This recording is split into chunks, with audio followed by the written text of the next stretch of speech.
இந்த இனிய விழாவிலே பங்கேற்பதற்கு ஒரு வாய்ப்பை அளித்த என்னுடைய அன்பு சகோதரர் தங்கர் பச்சான் அவர்களுக்கு முதல்ல என்னுடைய நன்றியை தெரிவித்துக் கொள்கிறேன்.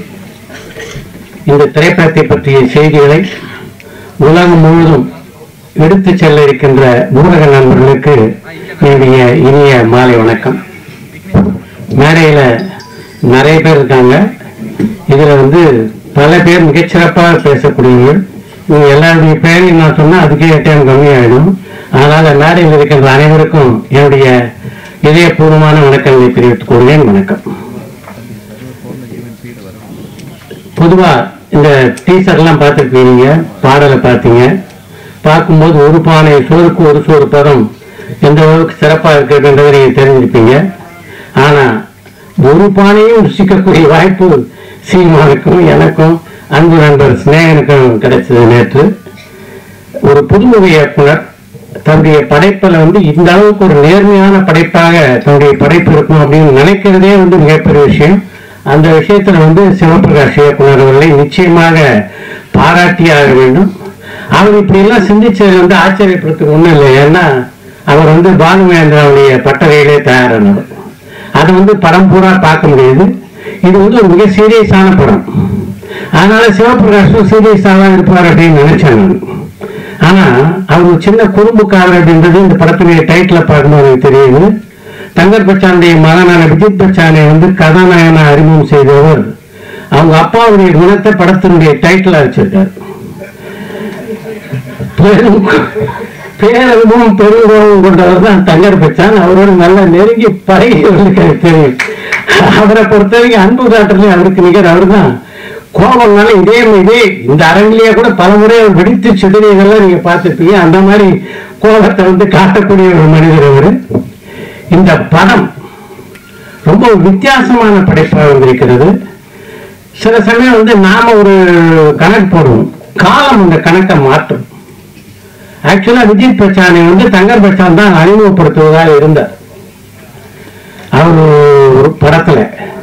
ஆனா காலம் அதை மாற்றி இந்த படத்தை அவர் அறிமுகம் செய்ய வைத்திருக்கிறது. அதுவே விஜித் பச்சானுடைய முதல் வெற்றியாக நான் பார்க்கிறேன். ஒரு புதுமுக நடிகருக்கு இப்படிப்பட்ட ஒரு கதாபாத்திரத்தில் இருக்கக்கூடிய வாய்ப்பு அமையறது இருக்குல்ல, அது ரொம்ப பெரிய விஷயம்.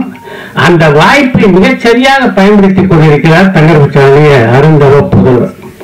ஏன்னா இது மாதிரி படத்துல முதல் படத்துக்கே ஒரு கடுமையான உழைப்பு தேவைப்பட்டது. இந்த படத்துல அதை முழுமையாக அவர் செலுத்தியிருக்காரு. அதே மாதிரி இந்த படத்துல கதாநாயகன் நடிச்ச ஷாலியும் மிகச்சிறப்பா நடிச்சிருக்காங்க.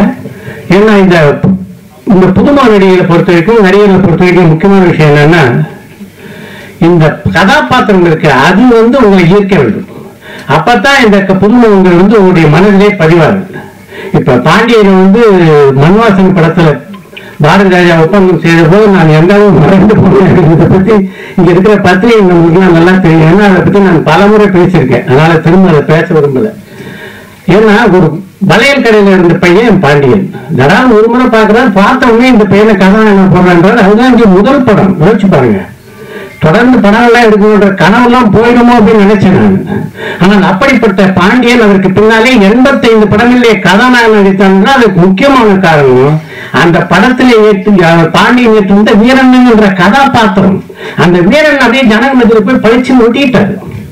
அதன் காரணமாக தான் பாண்டியன் அந்த அளவுக்கு வெற்றி பெற முடிந்தது. அப்படிப்பட்ட ஒரு கதாபாத்திரத்தை இந்த படத்துல விஜய் பச்சனுக்கு உருவாக்கி கொடுத்திருக்கிறார் இந்த படத்துல இயக்குனர். அதுதான் முக்கியமான விஷயம்.